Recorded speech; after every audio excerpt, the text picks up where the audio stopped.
الحمدللہ رب العالمین والصلاة والسلام علی خاتم النبیین اما بعد فاعوذ باللہ من الشیطان الرجیم بسم اللہ الرحمن الرحیم۔ ناظرین، آج کا ہمارا درس شریعت صدقہ فطر کے حوالے سے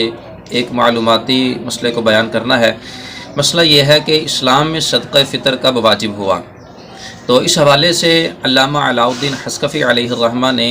در مختار کتاب الزکاة باب صدقات الفطر کے اندر اس مسئلے کی صراحت فرمائی ہے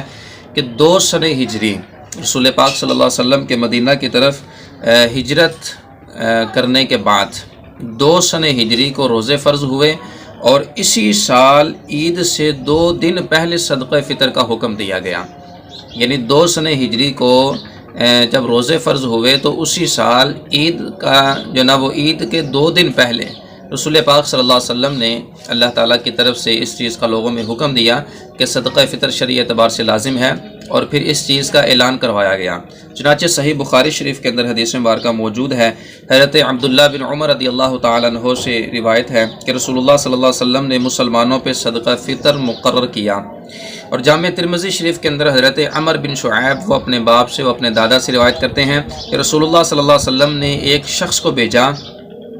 کہ مکہ کے کوچوں میں اعلان کر دے کہ صدقہ فطر واجب ہے۔ تو اس طرح وہ پھر جہاں جہاں اسلامی حکومت تھی، رسول پاک صلی اللہ علیہ وسلم نے وہ اس چیز کا اعلان کروا دیا، مدینہ کے اندر بھی مکہ کے اندر بھی، کہ صدقہ فطر وہ شرعی اعتبار سے لازم ہے۔ تو ان احادیث ان روایات سے یہ بات ہمیں ثابت ہوتی ہے کہ رسول پاک صلی اللہ علیہ وسلم نے جو صدقہ فطر ہے یہ مسلمانوں پہ لازم کیا ہے، اور اس کو جو لازم کیا وہ اللہ تعالیٰ کی طرف سے کیا ہے، اور یہ 2 سنہ ہجری کو شریعت کی طرف سے مسلمانوں پہ لازم ہوا۔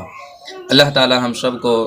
اسلامی تعلیمات کو سیکھنے، عمل کرنے اور امت مسلمہ تک پھیلانے کی توفیق عطا فرمائے۔ آمین بجاہ النبی الامین صلی اللہ علیہ وسلم۔